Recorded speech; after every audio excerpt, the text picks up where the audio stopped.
Halo para pendukung petani dan peternak Indonesia. Bulan Ramadan paling enak berbuka dengan yang manis dan segar nih. Salah satunya dengan buah pepaya yang bisa dikreasikan menjadi berbagai macam makanan dan minuman. Pepaya jadi salah satu buah yang baik dikonsumsi saat bulan puasa. Tak hanya enak dan menyegarkan, buah pepaya juga baik untuk menjaga kesehatan tubuh. Tak hanya kaya serat, buah pepaya juga bisa meningkatkan kekebalan tubuh loh. Buah pepaya mengandung berbagai nutrisi yang baik bagi tubuh seperti vitamin A, B, C, E, dan K. Buah pepaya juga mengandung serat, kalsium, potasium, folat, dan magnesium. Ngomong-ngomong soal buah pepaya yang segar, para petani mitra Tanifan yang satu ini juga sedang kebanjiran kesegaran dari panen buah pepaya di bulan Ramadan. Cerita petani kali ini datang dari daerah Jawa Barat. Meskipun budidaya di bawah terik panas matahari saat berpuasa, para petani tetap semangat melakukan budidaya nih. Wah, hebat ya!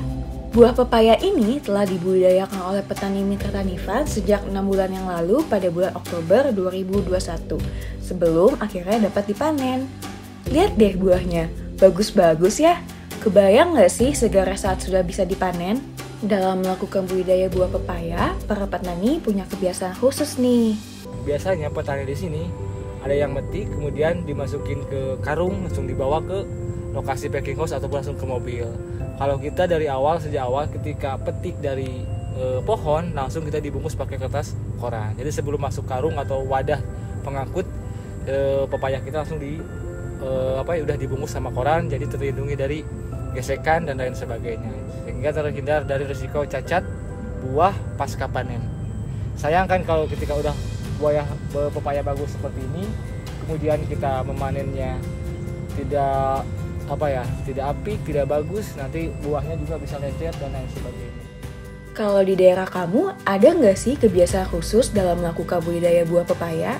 Nah, selain kebiasaan unik, para petani juga melakukan mitigasi risiko agar gagal panen dapat diminimalisir.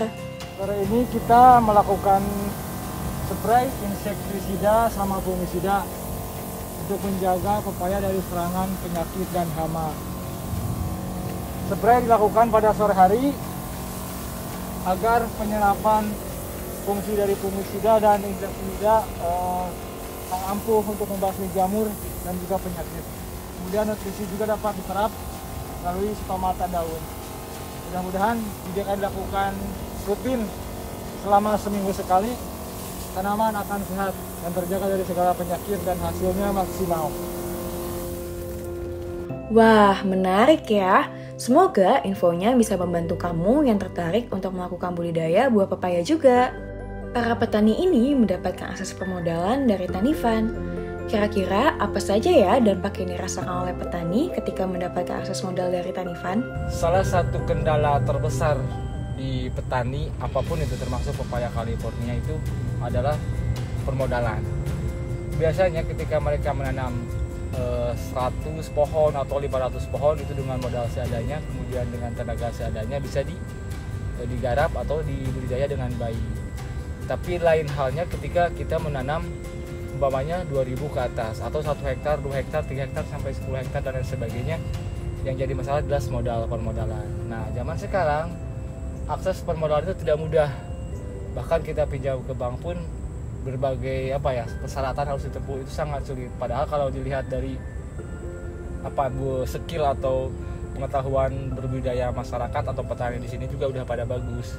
Tapi lagi-lagi kendala karena modal, apalah daya ketika pengetahuan ataupun keahlian budidaya tidak bagus tanpa didukung dengan modal, tetap akan sulit juga untuk berkembang. Nah, kebetulan kita petani pepaya ada akses permodalan dari Tanifan. Kebetulan ada tawaran dari Tanifan untuk mengembangkan pepaya ini lebih luas. Kemarin tahun pertama alhamdulillah kita udah menanam 1 hektar, alhamdulillah sukses sampai tercapai target. Kemudian kita pengembangan sekarang menjadi 4,5 hektar. Alhamdulillah, jelas dengan adanya pengembangan lahan budidaya pepaya California ini otomatis akan menambah tenaga kerja penduduk setempat. Yang tadinya biasanya cukup dengan hanya beberapa orang karena lahannya lebih luas, otomatis banyak pekerja-pekerja dari daerah setempat yang ikut bekerja. Kemudian bahkan banyak dari mereka juga yang bukan menyuruh